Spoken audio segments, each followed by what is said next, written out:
कदमों लाग करो तेजरा, पकड़ के दो पाए हुक्म करत है माशूक, बीच आशिक के दिल माशूक तुम्हारी अंगना, तुम अंगना के माशूक, ए हुक्म इल्म दृढ़ किया, अजुरू क्यों ना होत टूक टूक, अजुरू क्यों ना होत टूक टूक। इस संसार में परमात्मा ने आत्माओं को भेजा। जब आत्माएं इस जगत के अंदर में आईं, तब मनुष्य तन धारण करके जब इस जगत की प्रक्रिया का शुभारंभ हुआ, तो इस जगत में मनुष्य तन ने अपने आप को सर्वश्रेष्ठ सिद्ध किया। अन्य सभी योनियों से, प्राणियों से श्रेष्ठ होते हुए यह मनुष्य तन जब मोह अहंकार में उलझ करके, मिथ्या भ्रम में भटक करके अपने मूल ध्येय, मूल उद्देश्य को भूल करके जब भ्रमित हो गया, तब धर्म अध्यात्म का जन्म हुआ कि पुनः मनुष्य अपने मनुष्यत्व को पा जाए, मानव पुनः मानव हो जाए, श्रेष्ठ सर्वश्रेष्ठ हो जाए।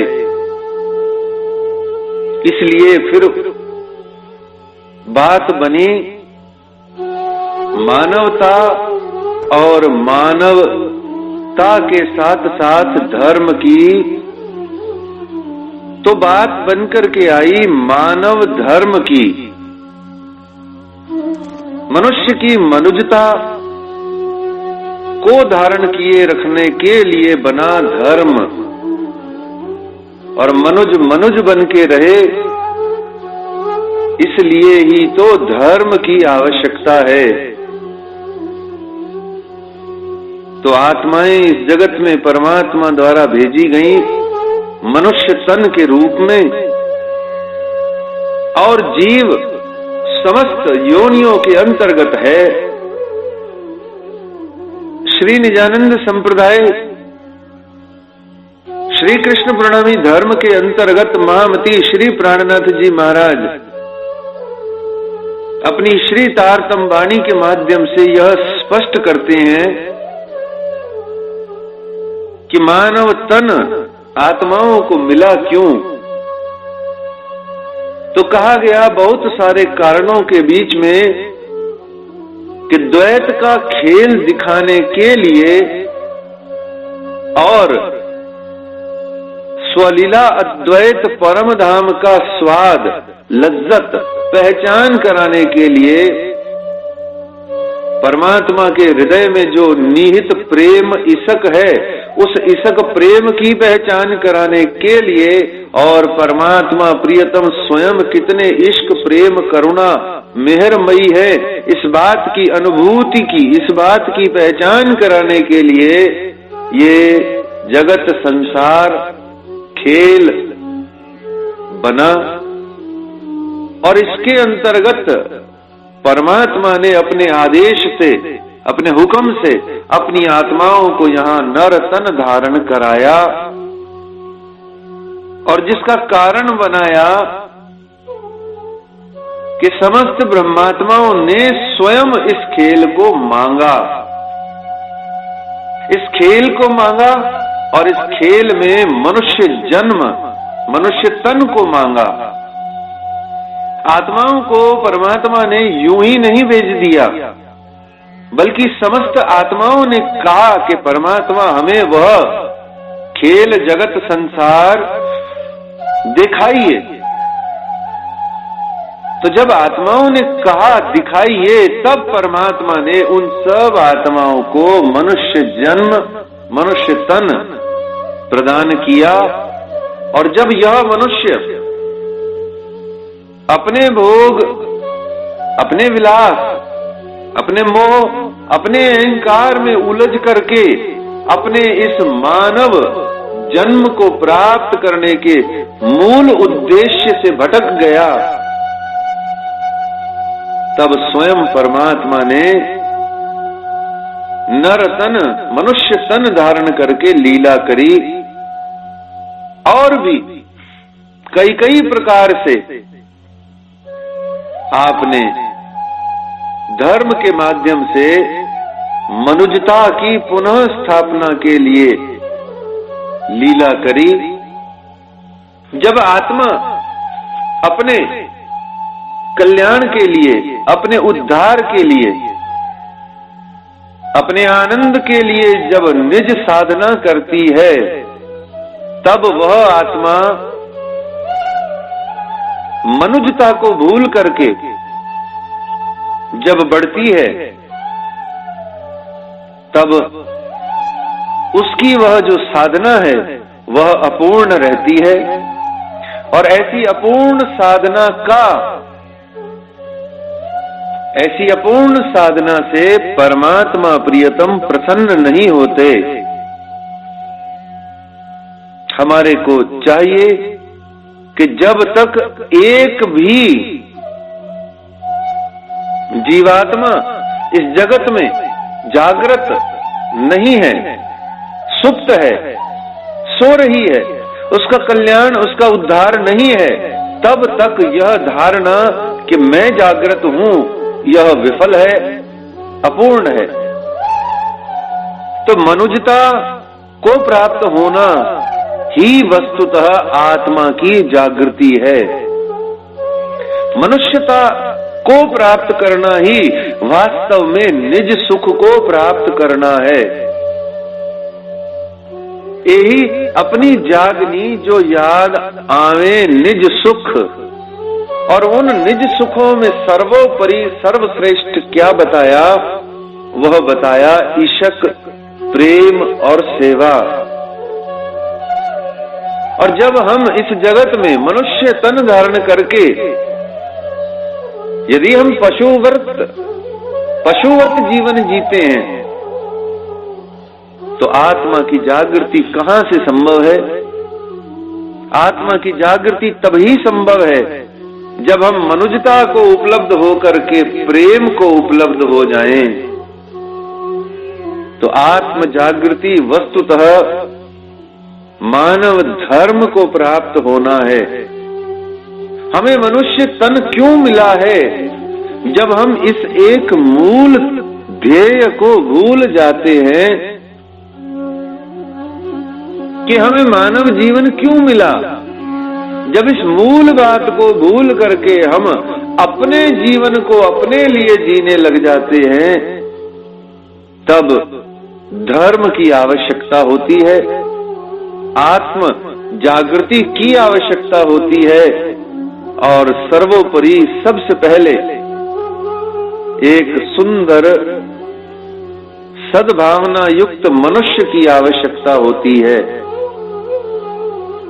जब तक मनुष्य नहीं बनते, मनुष्य तन तो धारण किया पर मनुष्य नहीं बने, आत्मा जीव इसको जिंदा रखे हुए है, पर जिंदा रखे हुए होने के बावजूद भी हम मृत तुल्य व्यवहार करें, न तो अंतःकरण में स्फुरण है, उमंग है, कोई तरंग है, न मन लालायित होता है उस एक मूल उद्देश्य को, न मन में कोई तरंग किरण आती है कि मैं आया हूं जिस लिए वो काम मैं करूं,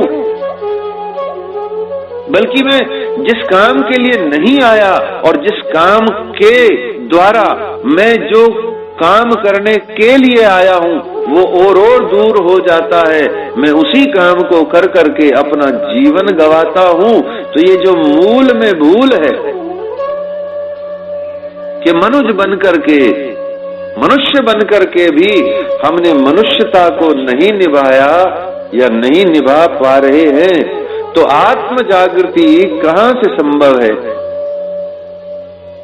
आत्म जागृति का अर्थ यही होता है कि सबसे पहले परमात्मा प्रियतम से जिस मनुष्य जन्म को हमने मांगा, जिस ब्रह्मांड को, जिस पिंड को हमने मांगा, वो पिंड और वो ब्रह्मांड दोनों हम बिल्कुल वैसे के वैसे कर लें जैसा कि परमात्मा प्रियतम ने अपने चित्त में कल्पना लेकर के हमें बना करके दिए।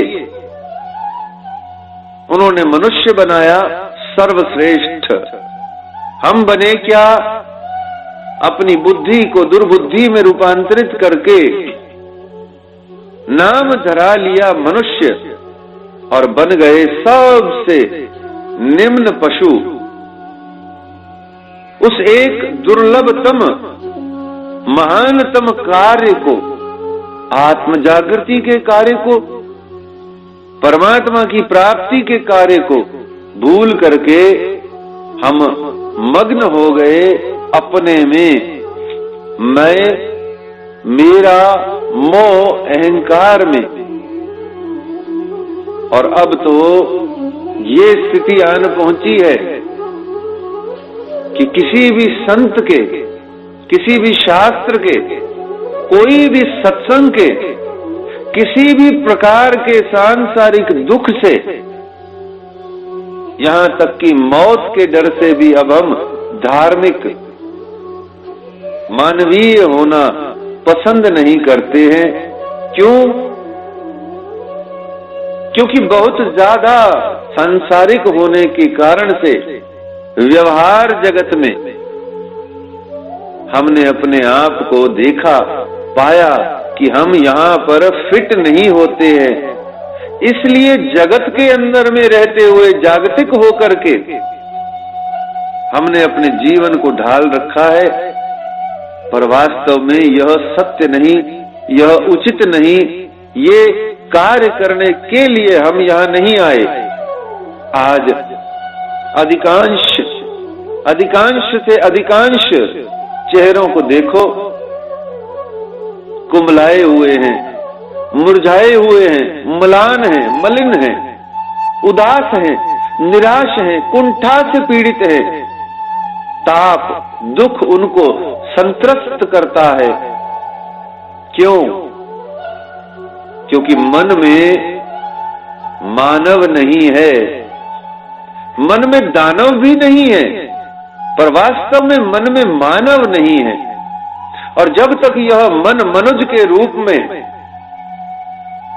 प्रकट होकर के इस जगत में अपने वास्तविक धर्म को नहीं निभाता, तब तक आत्म जागृति कहां से संभव है? ये सारा जगत अपने आप को धार्मिक सिद्ध करने में लगा है, पर कौन धार्मिक है?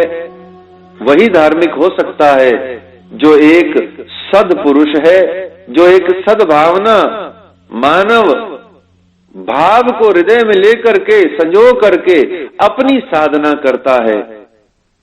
अंतर्घट में सच नहीं है, सत्य नहीं है। अंतर हृदय में प्रेम नहीं है।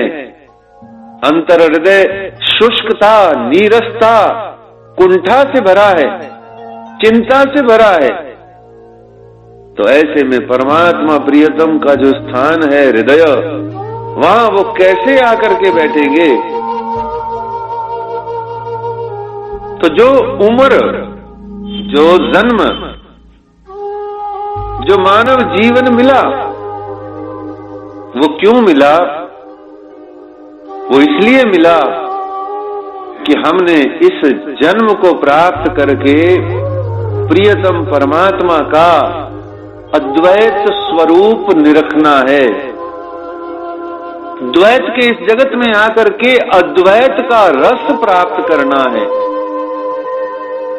इसलिए वहां परम धाम में यह मानव जन्म आत्माओं ने मांगा,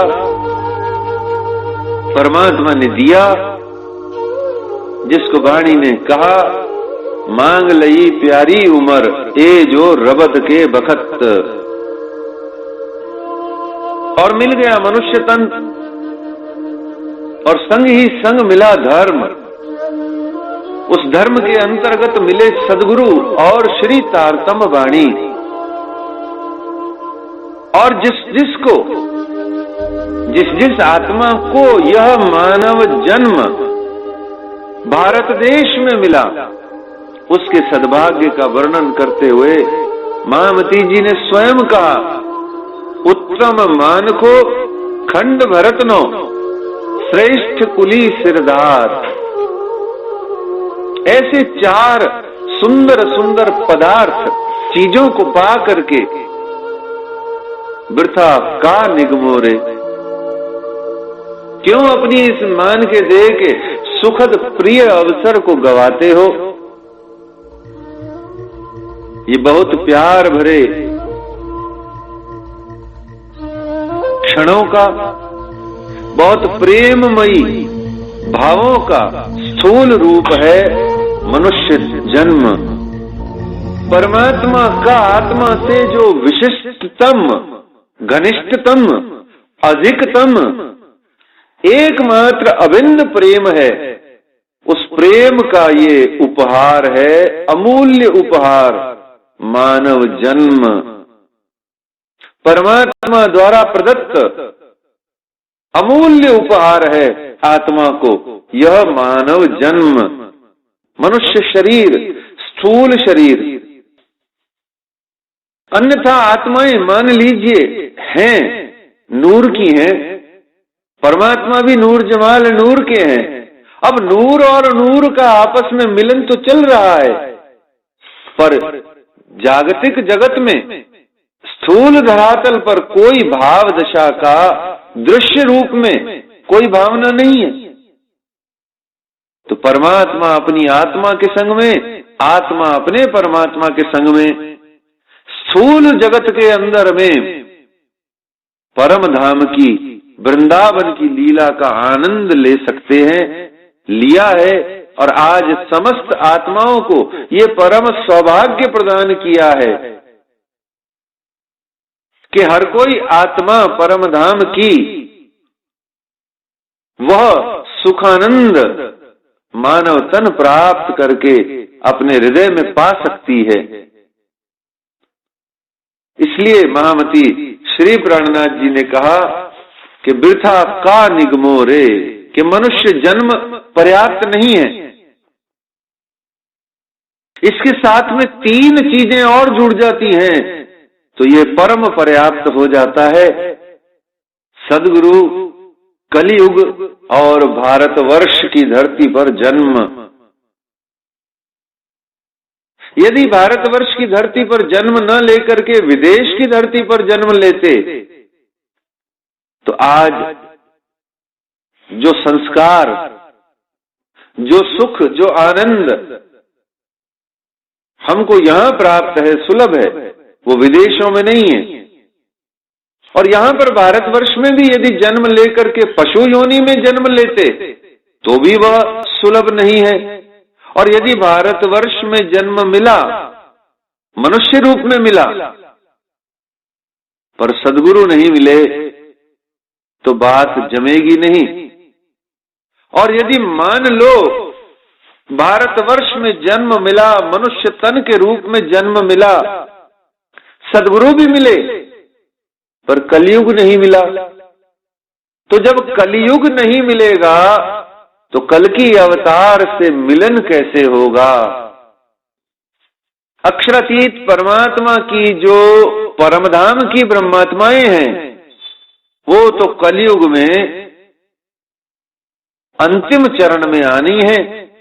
तो पार ब्रह्म सच्चिदानंद स्वयं का दर्शन प्राप्त करने की जो सुविधा है और जीव को जो अखंड मुक्ति प्राप्त करने की सुविधा है वो कहां से मिलेगी। इसलिए चारों संयोग का बराबर मात्रा में एक ही बार में होना बहुत जरूरी है, और वह सुखद सर्वश्रेष्ठ संयोजन हम सब सुंदर साथ को मिला।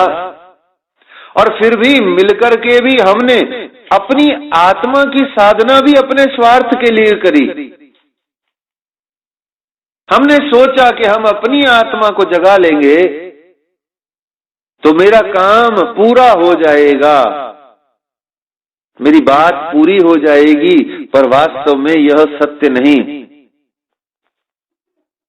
हर एक आत्मा जब तक प्रत्येक आत्मा को जागृत करके परमात्मा के चरणों में पुनः नहीं पहुंच जाती, जब तक इस जगत के अंदर में आखिरी जीव तक यदि यहाँ पर सुप्त अवस्था में है, यदि वो सच्चिदानंद पार ब्रह्म के सुख को प्राप्त नहीं कर पा रहा है, तो भी कोई जागृत नहीं हुआ, ऐसा मानना चाहिए। क्योंकि जब आत्मा जागृत होकर के अपने परमात्मा के कार्य की लीला की यात्रा पर निकलती है, तो फिर पीछे मुड़ के अपने लिए नहीं रुकती, वो सिर्फ और सिर्फ परमात्मा के काम करती है, प्रियतम का हुक्म बजाती है। इसलिए सिर्फ इसी जन्म में, इसी फेरे में ये संभव है कि हम ये चार बातें प्राप्त करने के बाद तो कम से कम जिस काम के लिए ये मनुष्य जन्म मिला है उस काम को हम करें, कर पाएं, आगे बढ़ें, बढ़ते जाएं, बढ़ करके इतना आगे बढ़ जाएं कि निराकार के पार, तिन पार के भी पार, अक्षर को उलांघ करके अक्षरातीत के धाम में, मूल मिलावा में पहुंच जाएं। पर किसी भी साधक को इतनी आसानी से यह बात समझा पाना संभव नहीं है कि मनुष्य तन मिला सिर्फ इसलिए कि आत्माओं की जागने के लिए मिला। आत्मा की जागृति ही यही है कि हम मनुष्य बन जाएं। तो एकाएक यह बात किसी के भी गले नहीं उतरती और किसी को पसंद भी नहीं आती। हम धार्मिक हैं, हम भक्त हैं, हम प्रेममय स्वभाव के हैं, तो इस बात का मनुष्य होने से क्या अर्थ है? पर यही बात सर्व सत्य है, अटल सत्य है कि जब तक मनुष्य स्वयं में मनुष्य नहीं बनता, मनुज जब तक मनुजता को धारण नहीं करता, तब तक आत्म जागृति की संभावना शून्य रहती है। इसलिए इस मानव जन्म को महामती श्री प्राणनाथ जी ने बहुत महत्व दिया, खूब गुणगान किया। यह स्थूल शरीर देह प्रियतम परमात्मा की उपलब्धि का सर्वश्रेष्ठ साधन है, और यदि यह सर्वश्रेष्ठ साधन न होता तो परमात्मा प्रियतम हमें मानव जन्म देते ही क्यों? यदि इस मनुज जन्म को प्राप्त करके पुनः प्रियतम परमात्मा से मिलना संभव न होवे, तो ये मानव जीवन परमात्मा अपनी आत्माओं को देते ही क्यों? दिया है, इसलिए दिया है क्योंकि परमात्मा अपनी आत्माओं को प्रेम करते हैं। प्रेम का परिणाम है ये, प्रेम का प्रतिफल है ये, प्रेम का उपहार है ये, अनुपम, अद्भुत, अमूल्य उपहार प्रेम का। कोई किसी को कितना प्यार करता है, साधारणतः ये निश्चित करता है ये बात, उसके लिए वो क्या उपहार लेकर के जाता है। वेस्टर्न कल्चर भी इस बात को ही मानता है कि आप मेरे लिए जितना महंगा, बड़ा, बढ़िया उपहार लेकर के आए, आपका अर्थात दोनों का आपस में उतना ही प्रेम है। कुछ भारतीय संस्कृति में भी ये कुप्रभाव देखने को मिलता है, पाश्चात्य संस्कृति का। पर वस्तुतः भारतीय हिंदू संस्कृति क्या है कि जब पति कहीं किसी कार्य से बाहर जा रहा है तो पत्नी उसको ये नहीं कहती कि तुम मेरे लिए एक डायमंड का सेट लेके आना, बल्कि ज्यादातर उसको यही कहा जाता है पति को, आप सकुशल अपना कार्य सफल करके लौट आना, बस यही मेरे लिए उपहार है। फर्क है दोनों संस्कृतियों में। वहां दाम्पत्य जीवन एक समझौता है, यहां दाम्पत्य जीवन धर्म है। यहां पर पति पत्नी आपस में परमेश्वर आदि के रिश्ते तक ले जाए जाते हैं। वहां पर साल 2 साल में न्यायालयों में पहुंच जाते हैं, कोर्ट में पहुंच जाते हैं। क्यों? क्योंकि समझौते में और समानता में बहुत अंतर है।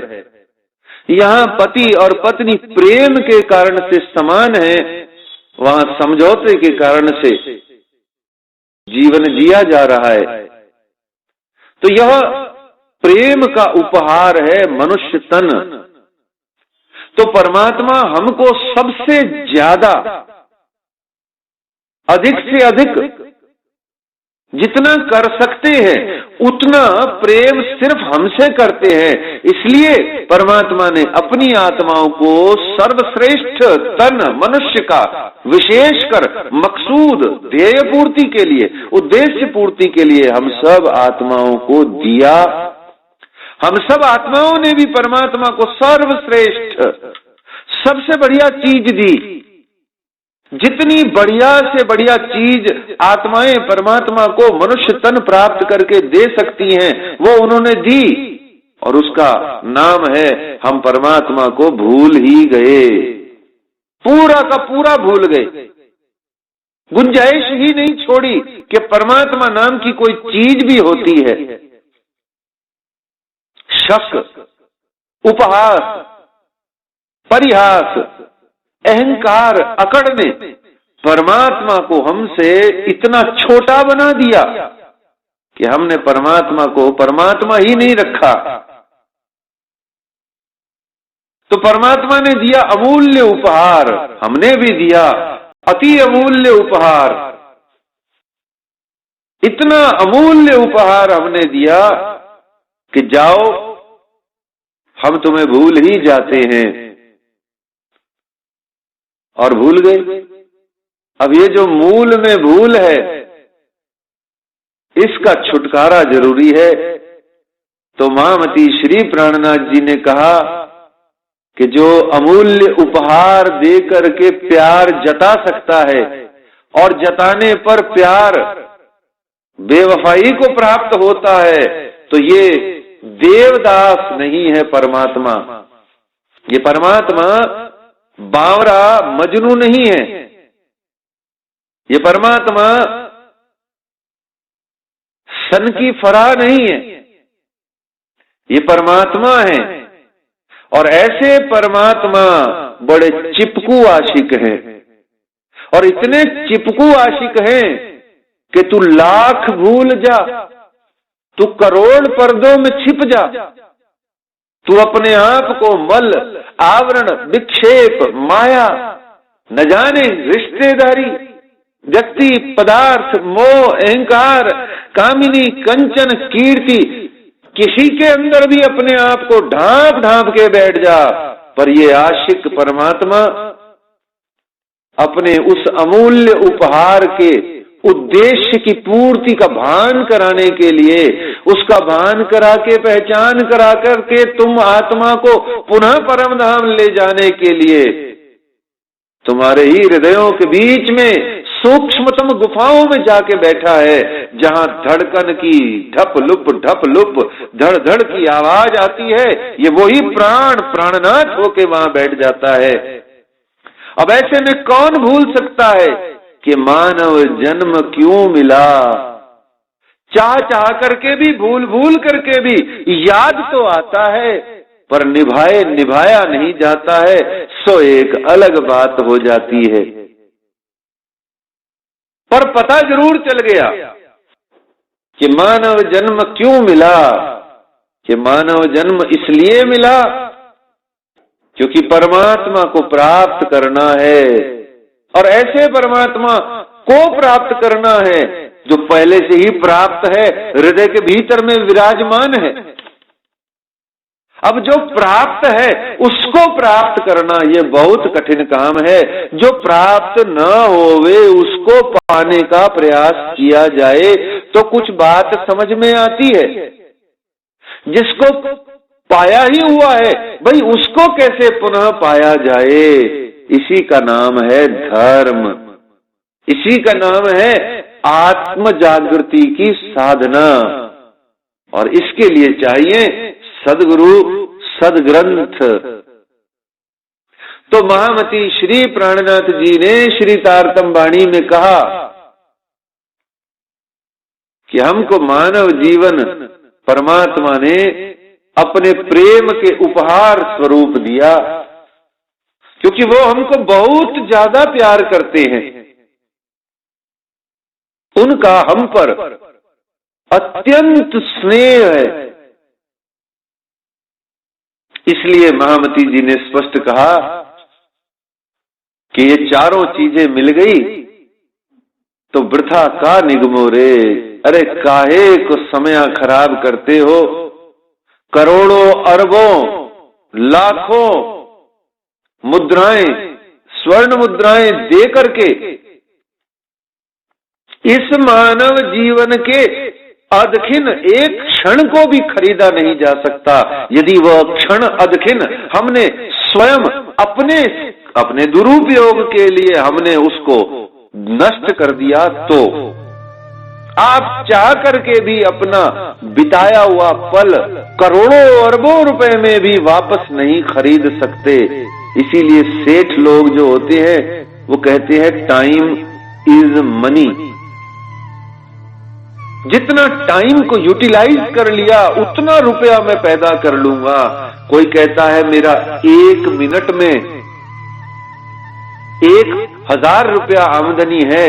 अब बताओ भला यदि मैं 10 मिनट आपके साथ प्यार भरी फजूल की बातें करूं, यदि 10 मिनट आपके साथ बैठ करके मैं आपके दुख दूर करने के लिए फजूल बैठ जाऊं तो मेरा तो 10,000 रुपए का नुकसान हो गया। सेठ धन की भाषा से इसको समझता है, पर जो साधक मानव सुंदर साथ होते हैं वो आत्मधन की भाषा से भी इसे बखूबी समझते हैं कि एक क्षण अगर परमात्मा प्रियतम से मैं जुदा हो गई, उनका नाम स्मरण चूक गया, उनका वाणी पारायण श्रवण रह गया, वो चिंतन में जो चितवन है, वो चिंतन में जो उनकी छवि छटा है, यदि वो मेरे आंखों से ओझल हो गई तो मेरे को तो ये अनुपम उपहार जो परमात्मा ने दिया उसका मैंने स्वयं अपमान कर दिया।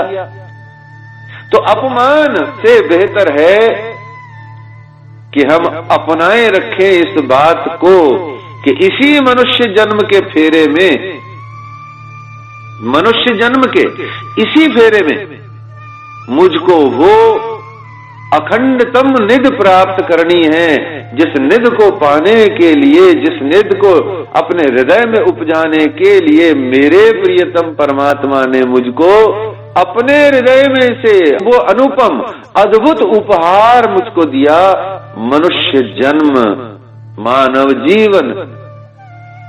तो मानव जीवन क्यों मिला? एक, हमने मांगा इसलिए मिला, पर हमने मांगा इसलिए मिला नहीं, परमात्मा ने चाहा, हमने मांगा इसलिए मिला। पर परमात्मा ने किस लिए चाहा? बड़ी प्यारी बात है। उन्होंने इसलिए चाहा कि ये जो मेरे को सिर्फ चाहने वाली मेरी अंगना है, इसके हृदय में मानव जन्म दे करके मैं और इसके हृदय में मेरे प्रति प्रेम प्यार भर दूं, और जो पाया हुआ प्रेम प्यार है उसकी पहचान को साक्षात दर्शन करा दूं, इसके हृदय में इस बात का नक्शा साफ साफ बना दूं कि तेरी हर डगर मुझ तक आती है। तू सोच, उस सोच का अंत मैं हूं। तू देख, तेरी दृष्टि का आखिर मैं हूं। तू बोल, तेरे बोल का आखिर मैं हूं श्री राज। तू चल, तेरी चाल का आखिरी हाल मैं हूं। तू कुछ भी कर, सोच, इंद्रियां, गुण, अन्न, इंद्रियां, कुछ भी कर, वो सब मेरी ओर आती हैं, बशर्ते तेरे पास जागृत बुद्ध है तो खुद भी अपने आप को खाते पीते सोते सुपन जागृत देखेगी, पाएगी कि सब कुछ मेरी ओर भागा चला आ रहा है, क्योंकि एकमात्र आकर्षण का केंद्र मैं स्वयं श्री कृष्ण हूं। इसलिए परमात्मा ने आत्मा को ये मनुष्य जन्म दिया। अब बात हम पर चली आती है, हमने मनुष्य जन्म को प्राप्त करके क्या किया। परमात्मा ने इतना प्रेम से, हमारे प्रेम के वशीभूत होकर के परमात्मा ने हमको नर तन दिया। हमने क्या किया, उस उपहार का हमने क्या सदुपयोग किया, क्या सम्मान किया, और हमने अपने प्रियतम परमात्मा को प्रति उपहार रिटर्न गिफ्ट क्या दिया। क्या रिटर्न गिफ्ट दिया। कोई आए हमारे घर, प्रेम पूर्वक प्रसन्न होकर के हमें दे जाए कोई 1 किलो मोती चूर के लड्डू, और खाएं हम उसको, दबा के खाएं, खाते समय देने वाले को भूल जाएं। आखिरी लड्डू आने लगे हाथ में तो देने वाला याद आए, किस लिए, काश 1 किलो और दे जाता। और या उठाएं फोन, उसको लगाएं, हेलो भैया, खाते समय याद नहीं थी पर आखिरी लड्डू बचा, तो उसको कह रहे हैं भैया हमने एक एक लड्डू खाते समय आपको याद किया, बस आप ही का याद चल रहा था, 1 किलो और भेजो ना। ऐसे ही हमारा जीवन है। 70-80 साल का डब्बा लड्डुओं का भरा हुआ, एक एक लड्डू 1-1 साल का हमको परमात्मा ने दिया। हमने बड़े प्रेम प्यार से खाया, खाते समय परमात्मा को कभी याद नहीं किया, कभी उसको शीश नहीं नवाया। आखिरी लड्डू जब बचा तो झूठ बोलने पर, असम्मान करने पर, निरादर अनादर करने पर हम आमादा हो उठे, और हमने साफ साफ स्पष्ट शब्दों में परमात्मा को कह दिया कि हर एक लड्डू खाते समय, हे परमात्मा, आप तो कभी भी हमारे मन मस्तिष्क से विस्मृत हुए ही नहीं, कृपया करके और 1 किलो डब्बा लड्डू का दे दीजिए। परमावती श्री प्राणनाथ जी ने कहा कि ये एक बार का मिला हुआ उपहार है, बल्कि इस उपहार को पा करके हमको रिटर्न गिफ्ट देना है परमात्मा को, और उनको ये बताना है कि जितना प्यार आप मुझसे करते हो, जिस कारण से आपने हमको ये मनुष्य जन्म नरतन दिया, हे परमात्मा, हम आपसे उससे भी ज्यादा प्यार करते हैं। देखो, हमने मनुष्य जन्म को भोग विलास की सुविधा को, कामिनी को, कंचन को, कीर्ति को, मोह को, अहंकार को पा करके भोगने की सुविधा होने के बावजूद भी देखो, हमने सिर्फ तुमको और सिर्फ तुमको ही अपने धाम हृदय में बिठाए रखा। ये लो रिटर्न गिफ्ट, कि जिसको भोगने के लिए, जिसको खाने के लिए, जिसका स्वाद लेने के लिए तुमने हमको भेजा, हमने उसमें स्वाद तो लिया पर सिर्फ तेरा लिया। हर एक दाने दाने पर हमने देखा, दाने दाने पर हमने देखा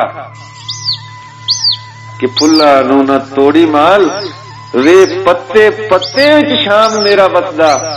अब बता कि हम कोई फूल की पाती तोड़ते भी तो कैसे तोड़ते, कोई हृदय में किसी से हम हिंसात्मक भावना रखते भी तो कैसे रखते, कांटे भी नहीं तोड़ पाते हम तो।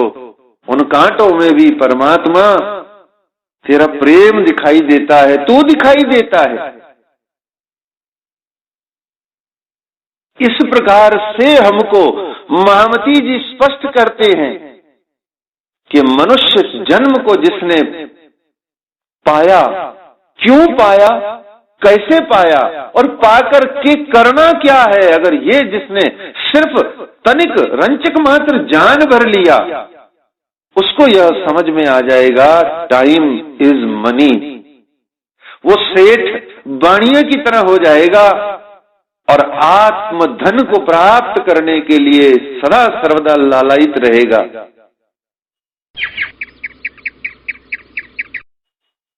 उसकी आत्मा छटपटाएगी सदा सर्वदा। वो स्थान उसको पसंद नहीं होंगे जहां परमात्मा का उसको दर्शन नहीं होता होगा। वो स्थान उसको बिल्कुल भले नहीं लगते होंगे जहां परमात्मा का कोई जिक्र नहीं होता होगा। और जो परमात्मा के इस उपहार को पा करके पहचान गए कि परमात्मा का उपहार है ये मानव जीवन, मानव तन, बस वही तन आपस में मिल मिल करके अपने परमात्मा के दुख को, न मिलने के दुख को हल्का करते रहते होंगे। तो महामती जी ने कहा कि मान के देय अखंड फल पाइए। उस अखंड फल को पाओ। किसको? वही अखंड फल जो परमात्मा ने हमको दिया है। हम खुद अखंड फल हैं, हम स्वयं में अखंड फल हैं।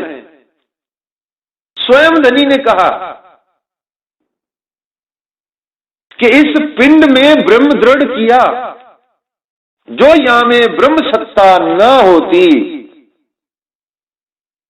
इतही घर बैठे जागे धाम।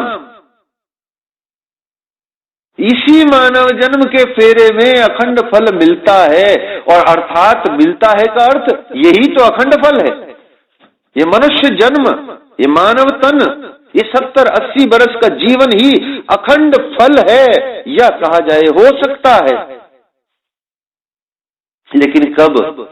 जब प्रियतम से प्यार हो जाए और ये तन मेरा नहीं अपितु प्रियतम का उपहार हो जाए। जब ऐसा होगा तब के लिए महामती जी कहती हैं, मान के देय अखंड फल पाइए, सो क्यों पाए के वृथा गवाइए, वृथा का निगमोरे पामी पदार्थ चार। और वो फिर कहती हैं कि बहुत गई थोड़ी रही, जितना भूल गए कोई बात नहीं। वृथा गए एते दिन जो गए इसक बिन कोई बात नहीं।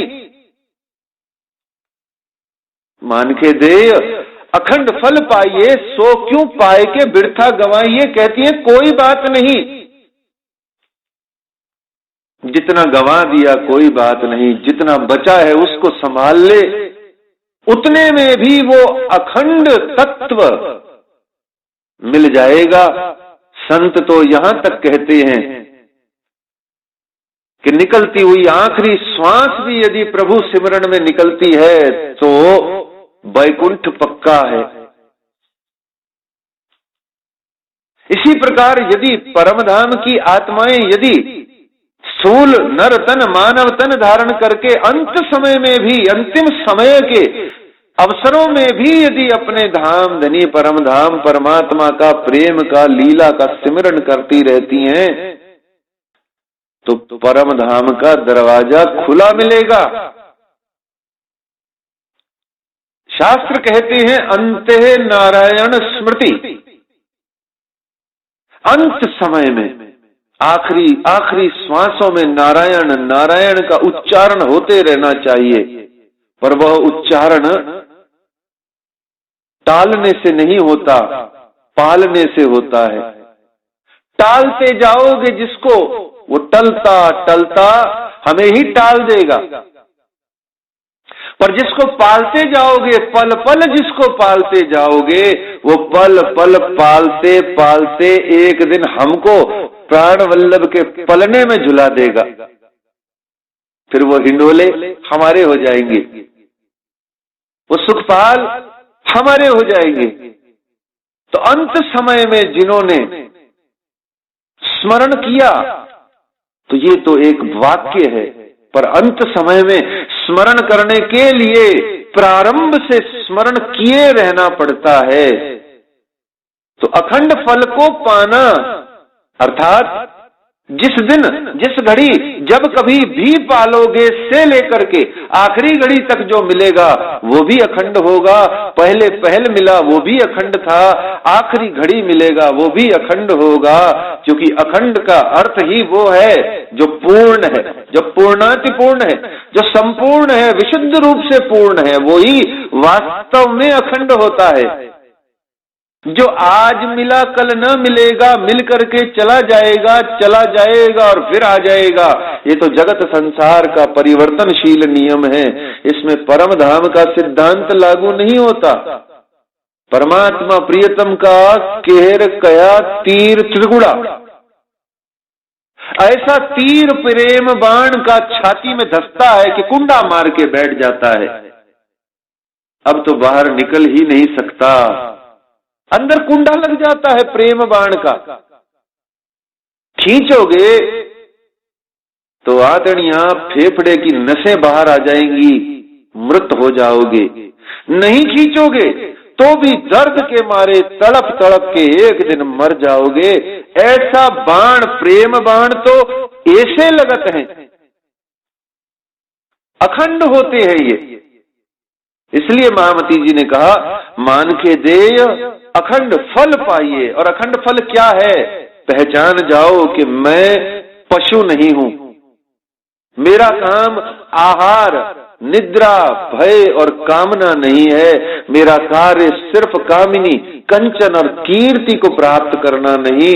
मैं पशु नहीं, मैं मनुष्य हूं और मनुष्यता को विभूषित करना मेरा धर्म है। जब ऐसी भावना, शुद्ध भावना हृदय में आती है तो अखंड फल स्वयमेव, जो स्वयं है, वो प्राप्त हो जाता है। या यूं कहा जाए कि अमृत और अमृत पी लेता है। जो स्वयं में अमृत है उसको और अमृत पान करा दिया जाए तो विचार करके देखिए उसकी अमरता का आनंद।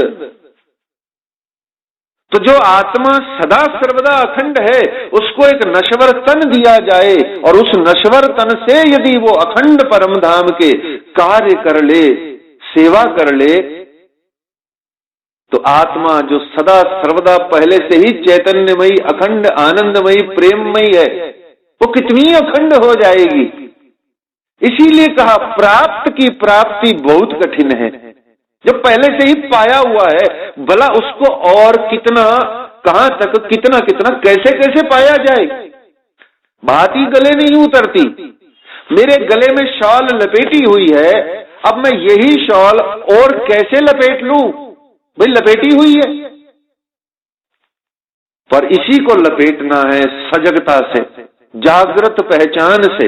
इसी का एहसास रखना है कि 1.5 घंटा यदि प्रवचन चल रहा है तो मुझे एहसास है कि मेरे गले में शॉल लिपटी हुई है। पर यदि मैं भूल गया तो ये होना और नहीं होना किस काम का। ऐसे ही मेरे अंतर चित्त में स्वयं प्रियतम परमात्मा विराजमान है। मुझको नरतन इसलिए दिया कि उस विराजमान परम तत्व सत्ता को, परमात्मा को मैं पा जाऊं, देख जाऊं, देखता रहूं। खाते पीते सोवत सुपन जागृत, दम न छूटे मासूक को। अगर भूल गया तो कहां गई अखंड फल? फल खंडित हो जाएगा और खंडित फल, बासा फल, पुराना फल परमात्मा को चढ़ाया नहीं जाता, किसी काम नहीं आता। इसीलिए हमारा बार बार यही रुझान होता है, हम अशुद्ध हैं, हम झूठे हैं। विचार कीजिए, जिसका कार्य 24 घंटे सिर्फ प्रसाद खाना होए, उसका मुंह कब झूठा हो सकता है? उसका हाथ कभी झूठा होगा? जिसका 24 घंटे कार्य हो, राज्य महाराज के गुम्बद बंगले में बैठ के बासन साफ करना, बर्तन आदि धोना, उनके धनी धाम के वस्त्र आदि साफ करना, परिक्रमाओं में पोछा लगाना, उसका क्या मैला हो सकता है? बल्कि जो कुछ भी मैल कुचैल बची, वो सब गायब ना हो गई? बचा ही क्या उसके पास जो मैला है? तो परमात्मा प्रियतम कहां से मिलते हैं? मानसी प्रक्षालन से मिलते हैं। प्रक्षालन कहते हैं साफ करने को, जीलना कहते हैं स्नान करने को। जब हम मानस प्रक्षालन करेंगे, अंदर को धोएंगे, बाहर धोने से कुछ न होगा, अंतर को धोना सबसे बड़ी बात कही गई। पाक न होइए इन पानिये, चाहिए अरस का जल। तो मान के दे अखंड फल पाइए, सो क्यों पाए के बिरथा गवाइए। ए तो अदखिन को अवसर, सो क्यों गमावत मांझ नींदर। तो हमको मानव जन्म क्यों मिला? क्योंकि परमात्मा ने दिया। क्यों दिया? क्योंकि वो हमको प्यार करते हैं, इसलिए सर्वश्रेष्ठ योनि हमको उन्होंने दी। नहीं तो सोच के देखिए, हमें यदि वो श्वान बना देते, मनुष्य के रूप में स्त्री अथवा पुरुष के रूप में न सही, हमको वो कोई ऐसा बिल्ली बना देते, हम घर घर में दूध चुराते और मार खाते रहते। पर मनुष्य बनकर के भी मनुष्य कहता है कि जब जब मैं परमात्मा की ओर बढ़ता हूं तो मार तो पड़ती है, तो बिल्ली अच्छी है, दूध तो मिलता है पीने को। तो कोई परमात्मा की मार को, परमात्मा की पथ पर बढ़ते हुए मार को सहते सहते कोई एक साधक सुंदर साथ उपहास करने लगा कि परमात्मा कैसे मिलते हैं। तो महामती जी के चेले ने उसको कह दिया कि ले आओ प्यार, करो दीदार। वो साधक उपहास कर बैठा, बोला हमको तो ऐसा लगता है कि ये जो महामती के श्री राज श्यामा अर्थात सच्चिदानंद पार ब्रह्म है, इनके मार्ग पर बढ़ो तो चौपाई यूं होनी चाहिए, रोज खाओ मार, करो दीदार। परमात्मा का अगर दीदार करना है तो दुनिया की मार खाओ, दीदार हो जाएगा। प्यार से दीदार का क्या लेना देना?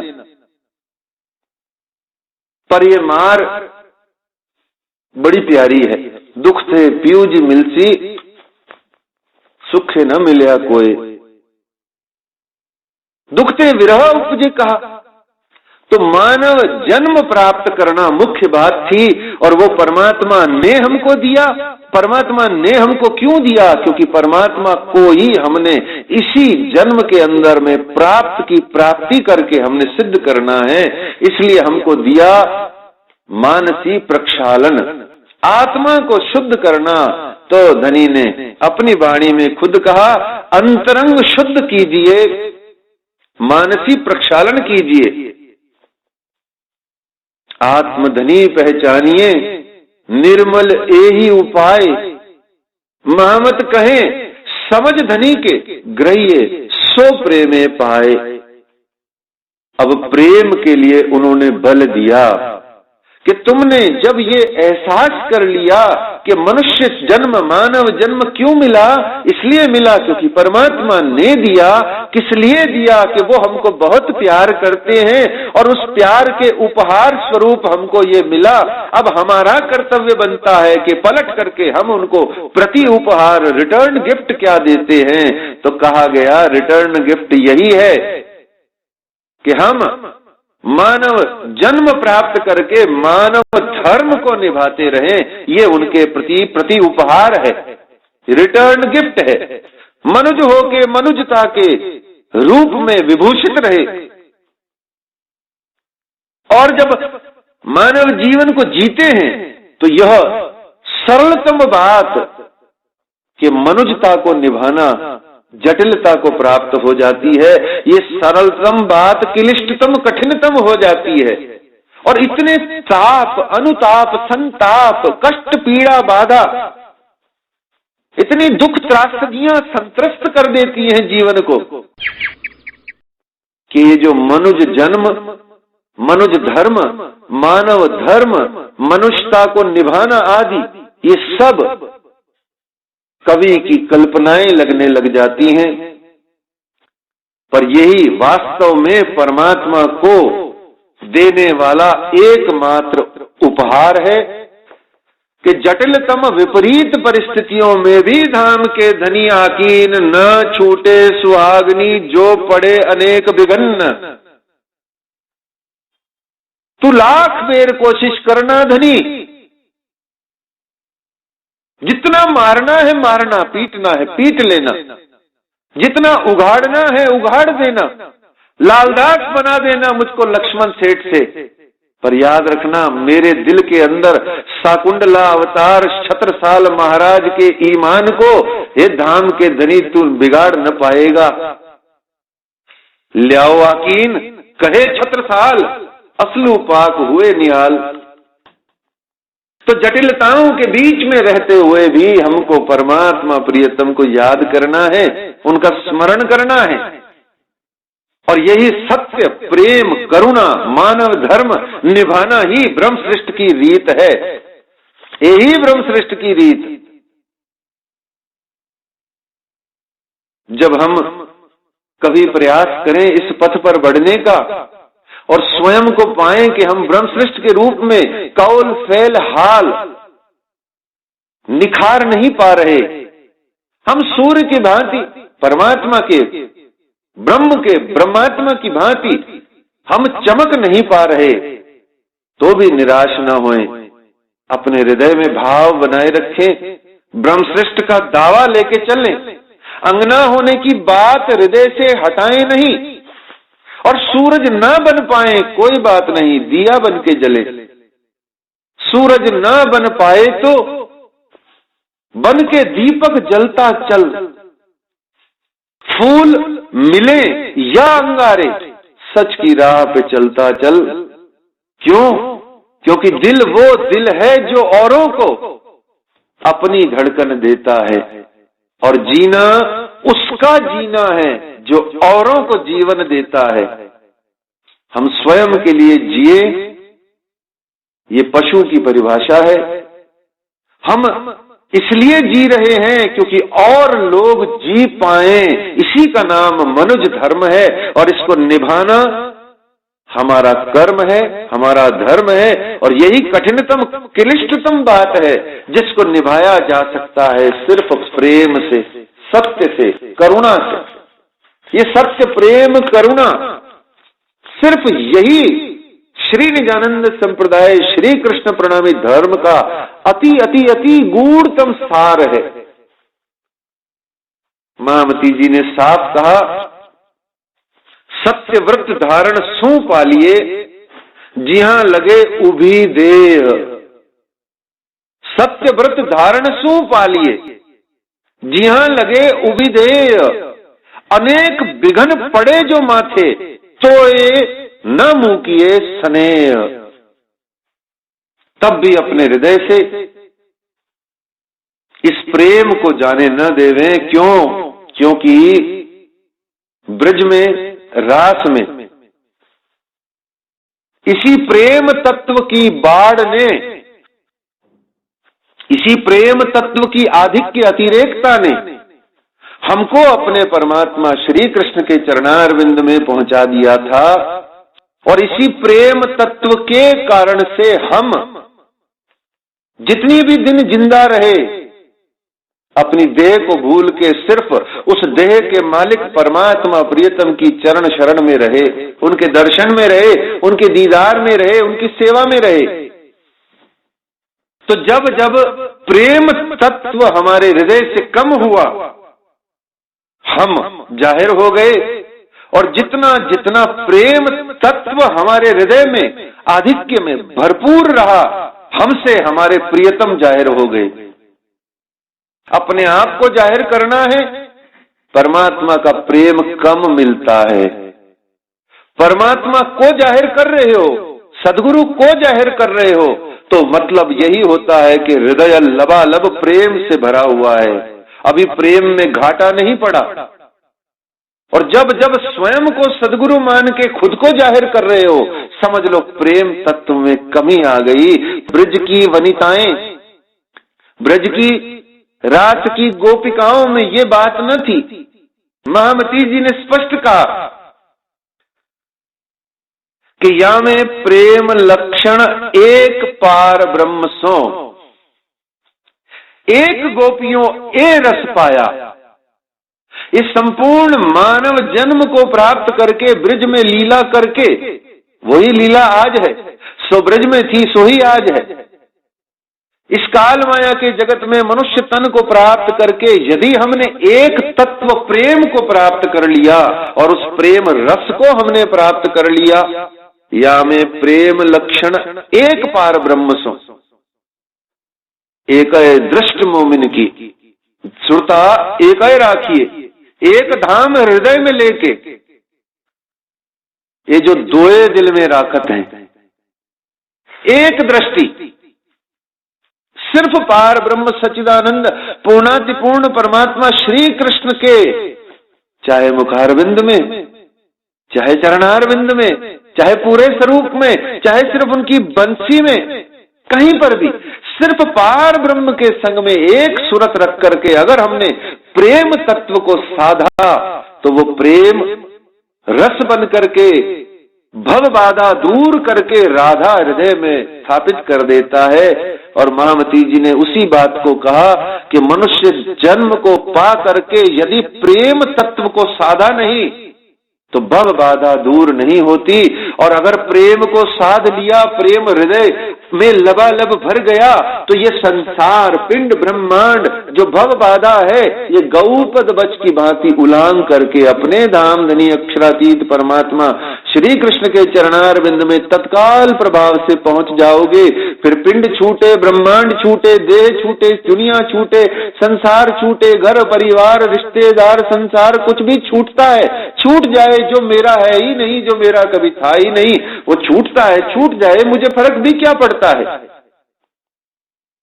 या में प्रेम लक्षण एक पार ब्रह्म सो, एक गोपियों ए रस पाया, तब भव सागर भया, गौ पद बच विहंगम पैड़ा बताया।